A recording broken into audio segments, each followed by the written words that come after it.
Ne jugez pas votre histoire par le chapitre sur lequel vous êtes actuellement.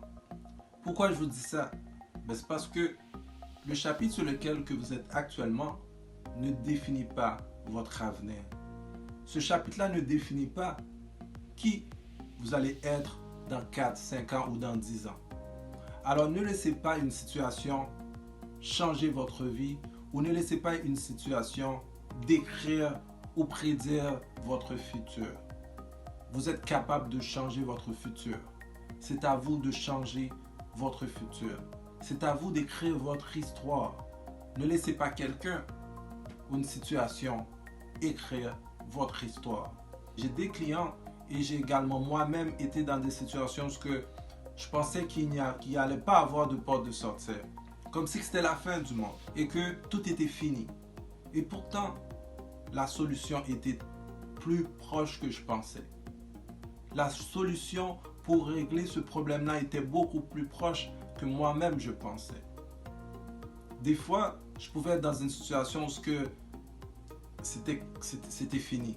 C'était fini et que quelques années plus tard, je me demande comment j'ai fait pour sortir là-dedans. Comment j'ai fait pour être là. Parce que quand le problème était arrivé, pour moi, c'était complètement...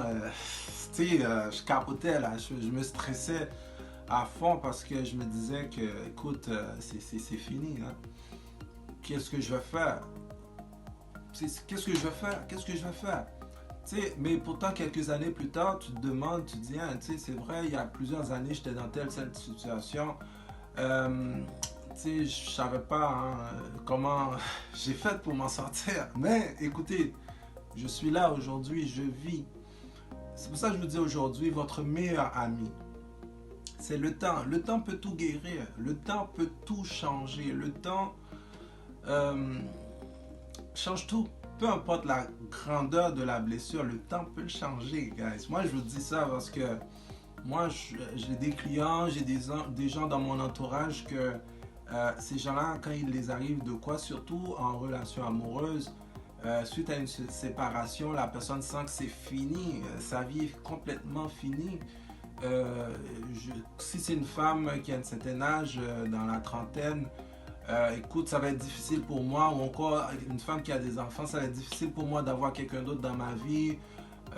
C'est fini, j'ai investi beaucoup avec telle ou l'autre personne, maintenant le monsieur est parti, qu'est-ce que je vais faire pour m'en sortir? Ces gens-là, très souvent, ils oublient que le temps peut changer des choses. C'est ce que je fais moi dans ma job, c'est d'aider ces gens-là à voir que, écoutez, c'est pas fini, la vie n'est pas finie, la vie continue. Il faut juste avoir de la patience, s'armer de patience, s'armer de positivité, faire des choses pour améliorer votre propre vie. Et vous allez voir, quelques années plus tard, vous allez vous demander vous-même comment j'ai fait pour m'en sortir et la solution est là. Et vous allez même pouvoir même aider d'autres personnes qui sont dans la situation que vous étiez. Vous allez peut-être vouloir aider ces gens-là à s'en sortir, d'accord? Fait que les solutions sont toujours présentes. Tout ce que ça prend, c'est la volonté de croire en vous. Croyez en vous. Moi, je crois en vous. Je sais que l'être humain est capable de passer par-dessus, peu importe le problème. Alors, comme je vous dis, ne laissez pas une situation écrire votre histoire ou prédire votre futur. C'est vraiment à vous d'écrire votre histoire, votre propre histoire, comme vous voulez que ce soit. Pour que dans quelques années, que vous soyez fiers de vous, que vous dites, oh, tu sais, finalement, moi, j'avais pris les bonnes décisions pour moi. J'avais pris des décisions que aujourd'hui, je suis fier que j'avais pris ces décisions-là. Alors, si vous laissez quelqu'un d'autre écrire votre histoire, moi, je vous garantis que ce ne sera pas le cas. Parce que la personne va l'écrire en fonction de elle-même. Pas parce que la personne est méchante, mais la personne va l'écrire en fonction d'elle-même. Alors, c'est à vous de prendre votre propre décision, de prendre votre crayon et d'écrire votre histoire. Alors, encore une fois, je vous remercie de tout cœur d'avoir regardé cette vidéo. N'oubliez pas de vous abonner à ma chaîne YouTube pour